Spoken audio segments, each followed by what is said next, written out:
We have a great saint and we are in his presence at this very moment. And therefore, if we have listened carefully to today's two readings, it basically brings out this theme of joy. Elizabeth hears the greeting and she becomes joyful. And therefore, we are all students who are called to be joyful in our life. When you are sad, you know you don't look good.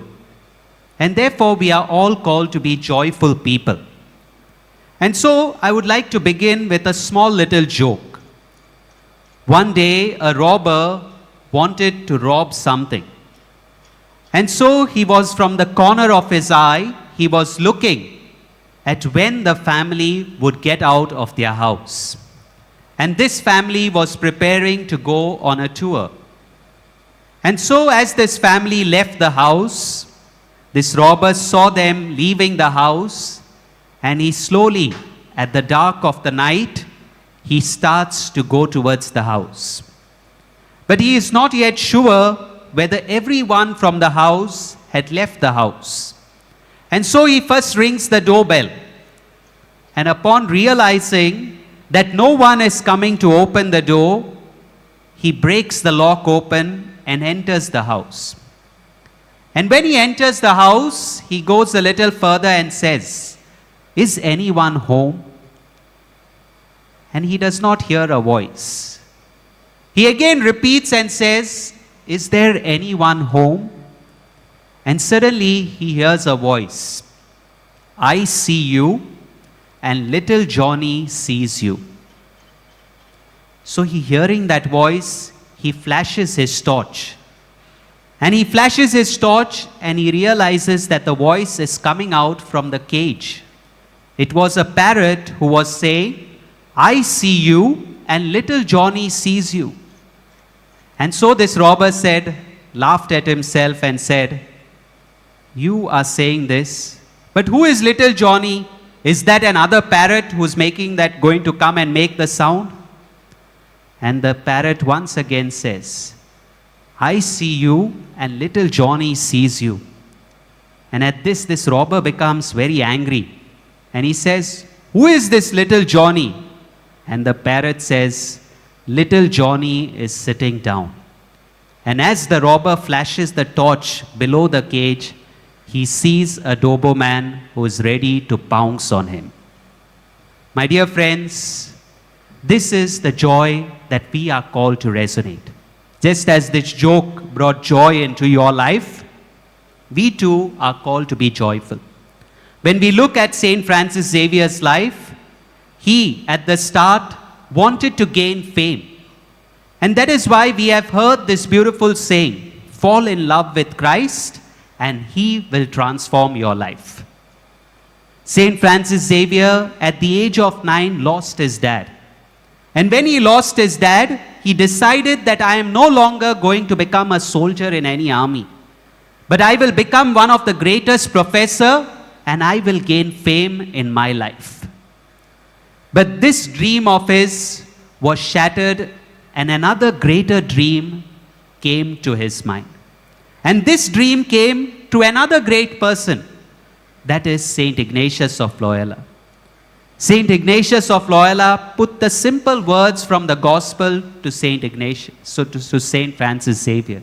He said, "What does it profit a man if he gains the entire world but loses his own soul?" And at these words, Saint Francis Xavier was shaken. He said, "I may get everything in my life, but if I lose my own soul, what gain is that?" And therefore, St. Francis Xavier decides to transform his life. And with the joy that St. Ignatius proclaimed that words to him, he becomes a joyful proclaimer of the word to all the others. If today many of us are coming to this place, if many of you all are sitting on this holy ground, it is because of the faith that this great saint has proclaimed to each one of us. But when we look at the 21st century that we are, what do we see? We basically see that we have become less people. Less in what sense?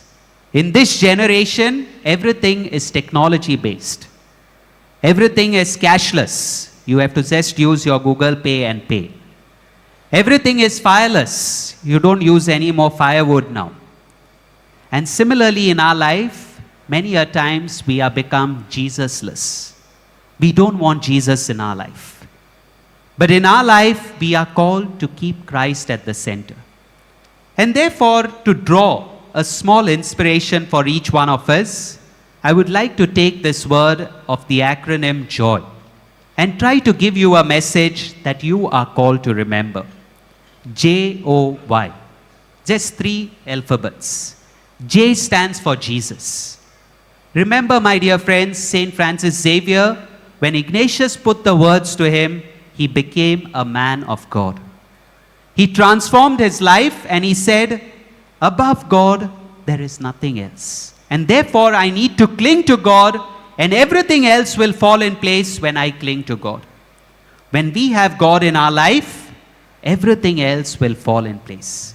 We are called to sit at his feet, to draw inspiration from him in order to go ahead in our life and to proclaim his word through our life.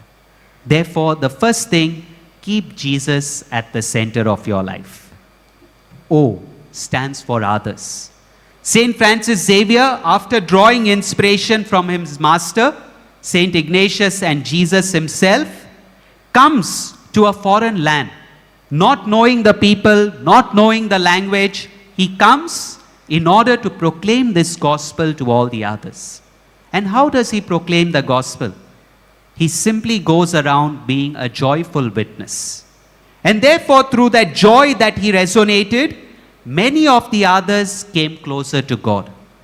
When we proclaim to others the gospel, it should not be our words. It should be our actions. How we smile, how we reach out to others is very important. And therefore, St. Francis Xavier proclaimed the gospel to the marginalized people. Today, we are called to see who are those marginalized people who need God in their life. Therefore, be a person for others. And lastly, Y stands for you. You are a messenger of God.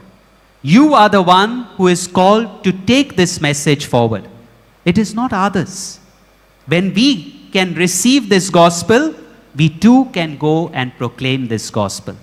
First of all, realize that you are precious in God's eyes.